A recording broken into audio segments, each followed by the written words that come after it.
Hello student, मैं एकता सिंह आप सभी का ज्ञान चैतन्य चैनल में बहुत-बहुत स्वागत करती हूँ। तो हमारे 50 क्वेश्चन हो चुके थे, उसके आगे हम 50 क्वेश्चन जो है आज इस वीडियो में कंप्लीट करने की कोशिश करेंगे।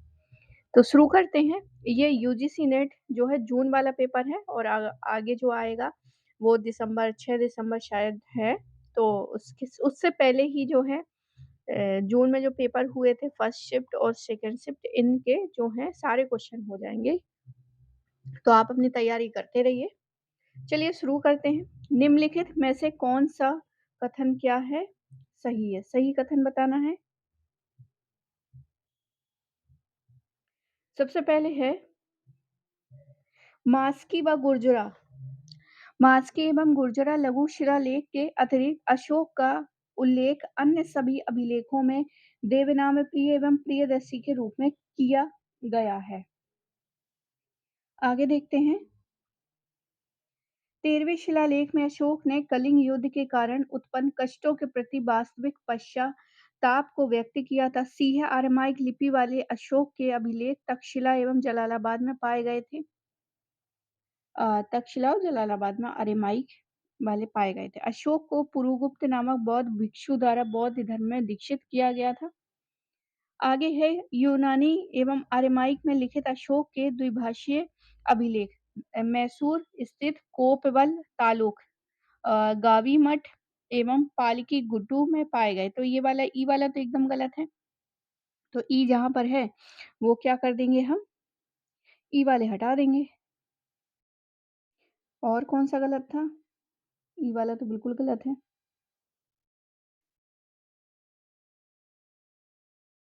तो ई वाला अगर हटाते हैं एक तो एक इसमें है तो दो बचते हैं ए बी सी और अगर हम डी को हटा देते हैं तो हमारा क्या हो जाएगा ए बी सी निकल के आ जाएगा। तो यहाँ पर सारे वही चीज़ें हैं जो उसमें दी गई हैं। बाकी जो है एक निग्रोध करके है नामक 7 बौद्धीय भिक्षु ने जो है बौद्ध धर्म में दीक्षित करवाया था किसको? अशोक को। और चलिए एक बार इसको व्याख्या देख लेते हैं। अशोक का 273 वर्ष पूर्व के लगभग मगध के राज सिंहासन पर बैठा था। मास्की एवं गुर्जरा लघु शिलालेख के अतिरिक्त अशोक का उल्लेख अन्य सभी अभिलेखों में देवनामे प्रिय एवं प्रियदर्शी मिलता है। सिर्फ मास्की और गुर्जरा इसके अलावा भी है कि वहाँ पे जो मिलते हैं नाम अशोक का। पुराणों में अशोक वर्धन कहा गया है। अपने अभिषेक के 8 वर्ष बाद अशोक ने क्या किया था? कलिंग को जीता था। 13वें शिलालेख में इसने कलिंग युद्ध के कारण उत्पन्न कष्टों के प्रति जो है वास्तविक पश्चाताप को व्यक्त किया था। अरामाइक लिपि वाले अशोक के अभिलेख जो है तक्षशिला, पाकिस्तान, रावलपिंडी के निकट एवं जलालाबाद, लांगमान, पूर्वी अफ़गानिस्तान में स्थित में पाए गए हैं। सिंगली अनुश्रुतियों दीपवंश महावंश के अनुसार अशोक को उसके शासन के चौथे वर्ष निग्रोध यानी सुसाम का पुत्र नामक 7 वर्षीय बौद्ध भिक्षु ने बौद्ध धर्म में दीक्षित किया था। यूनानी एवं अरामाइक वाले लिखी जो है मैसूर में हो ही नहीं सकते क्योंकि अरामाइक और यूनानी कहाँ होगी जहाँ पर उसकी सीमा होगी और सीमा के बाहर से जो लोग आते हो वहाँ पर होंगी। तो ये अफ़गानिस्तान और कंधार से पाए गए हैं। और इसका प्रकाशन जो है सर्वप्रथम ईस्ट एंड वेस्ट नामक पत्रिका में 1958 में उम्बर्टो सिरोटो ने किया था। तो यहाँ से ये वाला इम्पोर्टेंट है, उम्बर्टो सिरोटो ने किया था। अगला क्वेश्चन देखते हैं। निम्नलिखित में से किसने हर्षवर्धन को उसके भाई की मृत्यु के पश्चात राजगद्दी संभालने के लिए आमंत्रित किया था? तो आमंत्रित किया था किसने? पोनी ने। पोनी यहाँ पर सही आंसर हो जाएगा। ह्वेनसांग ने अपनी रचना सीयूकी में लिखा है कि पोनी यानी बोनी ने हर्षवर्धन को उसके भाई राजवर्धन की मृत्यु के पश्चात ही कन्नौज की राजगद्दी संभालने के लिए आमंत्रित किया था, परंतु उसने अस्वीकार कर दिया। इस हेतु हर्ष ने अवलोकितेश्वर बोधिसत्व से परामर्श किया। बोधिसत्व ने उन्हें कन्नौज के सिंहासन पर बैठने की तथा महाराजा की उपाधि ग्रहण न करने का परामर्श दिया।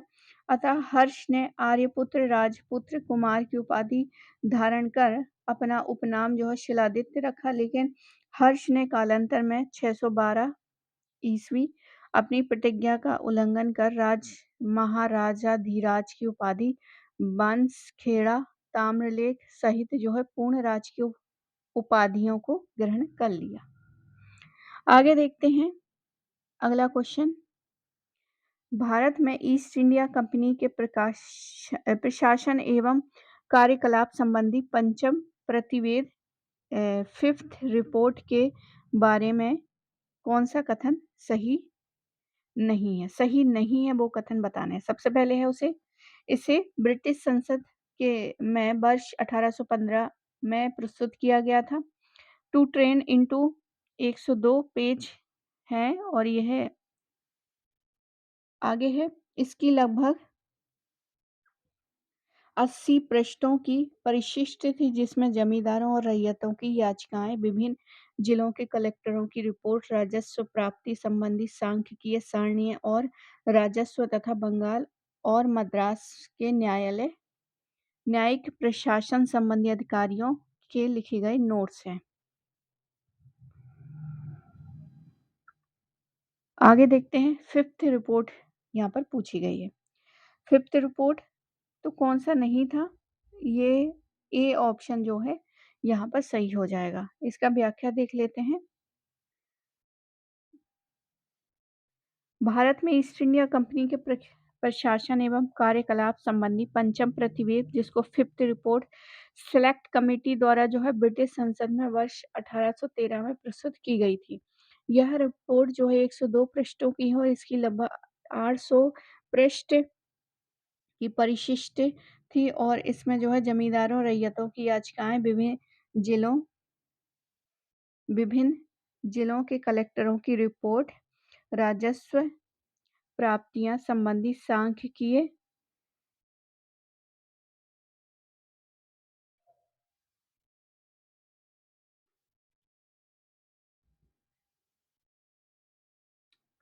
तो यहाँ पर जो है सांख्यिकीय सारणियां और राजस्व तथा बंगाल और मद्रास के न्यायिक प्रशासन संबंधी अधिकारियों के लिखे गए नोट्स शामिल थे और इस समय ब्रिटेन में लोगों के कई समूह जो है भारत में ईस्ट इंडिया कंपनी के कामकाज से खुश नहीं थे। उन्होंने भारत और चीन के साथ व्यापार पर जो है ईस्ट इंडिया कंपनी के एक अधिकार का विरोध किया। कई ब्रिटिश व्यापारी भारत में कंपनी के व्यापार में हिस्सेदारी जो है चाहते थे। उन्होंने इस बात पर जोर दिया कि भारतीय बाजार जो है ब्रिटिश निर्माताओं के लिए खोला जाना चाहिए। परिणाम स्वरूप जो है ब्रिटिश संसद ने 18वीं शताब्दी के अंत में भारत में ईस्ट इंडिया कंपनी के शासन को विनियमित और नियंत्रण करने के लिए कई अधिनियम पारित किए थे।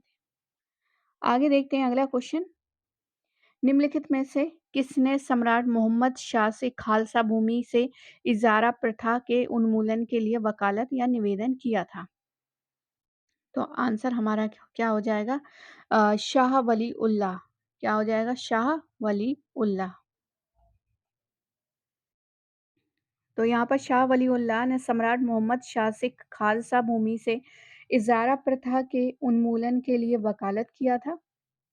शाह वली जो है उल्लाह नक्शबंदी शाखा के प्रमुख संत थे तथा उनका जन्म जो है 1703 ईस्वी में दिल्ली में हुआ था। उनका मानना था कि धार्मिक सुधार की नीति से मुस्लिम राजनीति को उनके पूर्व वैभव में बहाल किया जा सकता है, जो भारत की बदलती सामाजिक और आर्थिक परिस्थितियों के साथ इस्लाम के धार्मिक आदर्शों के बीच सामंजस्य स्थापित करेगा। आगे देखते हैं। अगला है राष्ट्रीय उन्नति की कुंजी के रूप में वैज्ञानिक शिक्षा के संवर्धन हेतु वर्ष 1876 में Indian association for the cultivation of science. तो ये तो महेंद्र लाल सरकार 2011 का 12 का क्वेश्चन है। महेंद्र लाल सरकार हो जाएगा। तो देखिए 2011 से जो पेपर आ रहे हैं वहां से आपको पूरा देखना पड़ेगा तभी, क्योंकि वहां से भी ये वाला जो क्वेश्चन है 2011 या शायद 11-12 का ही ये क्वेश्चन है। मुझे कंफर्म पूरा नहीं पता कि कौन से उसका है, लेकिन हाँ 11-12 का ही है। आप पेपर उठाएंगे तो आपको ये वाला क्वेश्चन मिल जाएगा। तो महिला सरकार यहाँ पर सही हो जाएगा। राष्ट्रीय उन्नति की कुंजी के रूप में वैज्ञानिक शिक्षा के संवर्धन हेतु वर्ष 1876 ईस्वी में Indian association for the cultivation of science की स्थापना प्रसिद्ध चिकित्सक और विद्वान महेंद्र लाल सरकार ने की थी और यह भारत के कोलकाता में स्थित एक प्रमुख शोध संस्थान है। सर सीवी रमन ने रमन प्रभाव की ऐतिहासिक खोज की थी और यह भारत और विदेशों में अकादमिक और बौद्धिक उत्कृष्टता का परचम लहरा रहा है। इस महान संस्था के हर कोनों में विभिन्न प्रयोगशालाएं अद्वितीय वैज्ञानिक उत्कृष्टता की शानदार विरासत से गूंजती है और इसके लिए शहर को गर्व है। आगे देखते हैं इस सूची 1 और 2 से यहाँ पर क्या करना है, मिलान करना है। तो सबसे पहले है बौद्ध धर्म। बौद्ध धर्म जो है तारा हो जाएगा, स्त्रियों के नाम है, तारा हो जाएगा। बौद्ध धर्म में तारा थी। मुरुगन में स्कंद हो जाएंगे। नाथ जो है वो सिद्ध हो जाएंगे, नाथ। कोराबाई जो है एक ही बचती है, शक्ति। तो इससे हो जाएगा आंसर 1 हमारा यहाँ पर सही हो जाएगा। आगे देखते हैं एक और अगला क्वेश्चन। यहाँ पर भी सूचियां क्या दी गई हैं उसका हमें मिलान करना है। जैसे पी आनंद, चार्लो, केटी तेलंग तेलंग और आनंद मोहन बोस, राजा राम मोहन राय। तो यहाँ पर जो है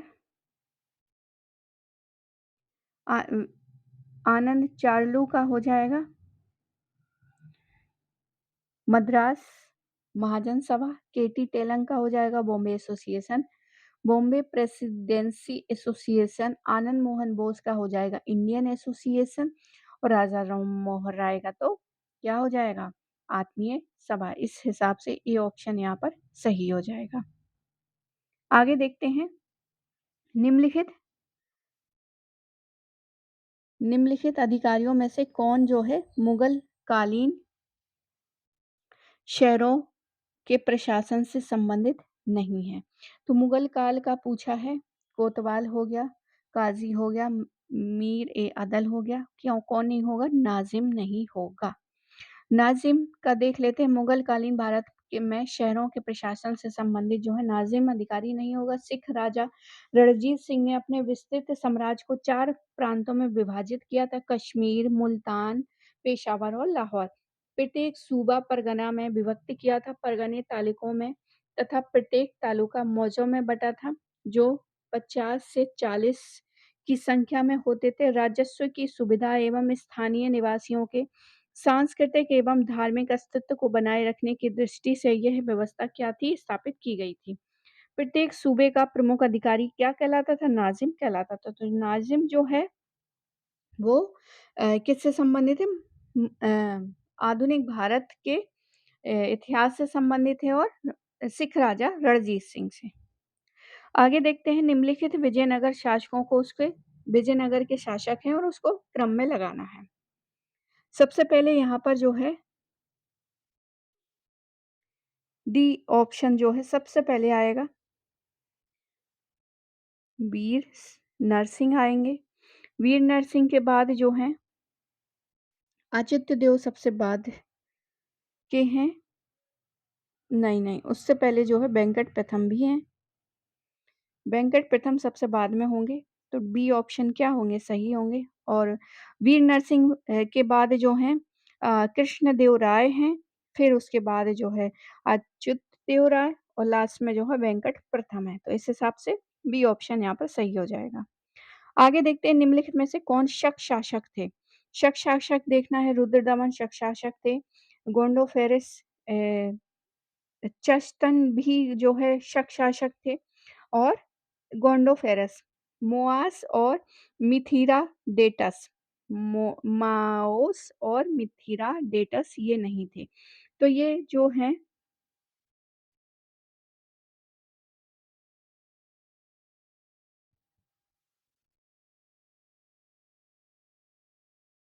इनका देखते हैं। यहाँ पर जो है बी ऑप्शन सही है, A B C, A B C. अच्छा ये नहीं थे, फेरस नहीं थे, मिथिराडेटस नहीं थे। आगे देखते हैं इसकी व्याख्या देख लेते हैं। तक्षशिला के प्रारंभिक शक शासकों में माओस का नाम जो है सर्वप्रथम आता है। उसका समय काल जो है 20 ईसा पूर्व में 22 ईसा पूर्व तक माना जाता है। इसके पश्चिमोत्तर प्रदेश में अनेक सिक्के मिले हैं, मतलब पश्चिम भारत में। इसकी पहचान जो है तक्षशिला ताम्रपत्र में महाराजा भोज से की गई है, इसकी माउस की। पश्चिमी भारत में शक शासक ने नवीन राजवंश से करमर्दक की स्थापना चेस्टन ने की थी और चेस्टन की मृत्यु के बाद उसका पौत्र जो है रुद्रदमन पश्चिमी भारत में किया था, शकों का राजा हुआ और जूनागढ़ अभिलेख में इसकी जानकारी मिलती है और सभी जातियों के लोगों ने रुद्रदमन को अपना रक्षक चुना था। गोंडोफेरस पहला वंश का था और मिथिराडेटस जो है पोंटिक राजवंश से था। तो यहाँ पर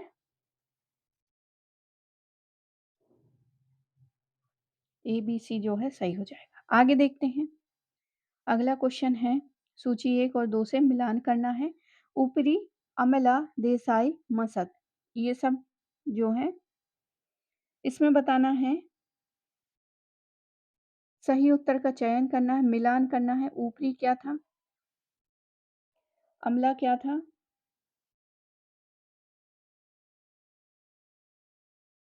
1, 2, ए ऑप्शन जो है इसका तो सही होना चाहिए। ऊपरी जो है मराठों के शासनकाल में काश्तकारी, अमला जो है क्लर्क, कर संग्रहक, देसाई जो संपत्तिधारी व राजस्व अधिकारी होता था और मसंद जो है संगतों के अभिहित प्रभारी स्थानीय सिख अधिकारी होते थे। तो इस हिसाब से ए ऑप्शन ही यहाँ पर सही है। आगे देखते हैं।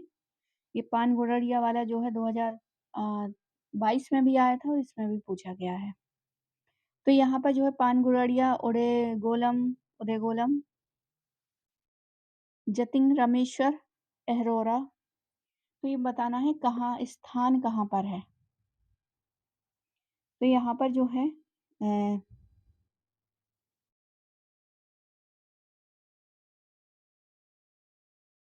पहले का जो है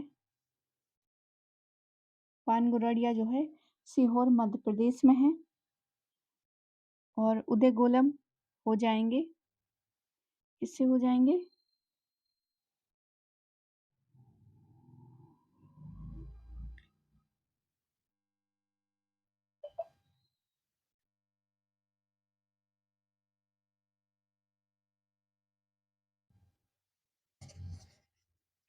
तो ये सिस्टम जो है हैंग हो चुका है। चलिए यहीं पे समाप्त करते हैं, आगे नहीं बढ़ रहा है। और अगली वीडियो में, इसलिए मैं छोटे-छोटे वीडियो बनाती हूँ क्योंकि बीच में जो है पूरा जो है हैंग हो जाता है, वो आगे नहीं बढ़ पाता है। तो मिलते हैं अगले वीडियो में। पूरा वीडियो देखने के लिए आप सभी का बहुत-बहुत धन्यवाद और हमारा जो वीडियो शुरू होगा वो यहीं से क्या हो जाएगा, शुरू हो जाएगा।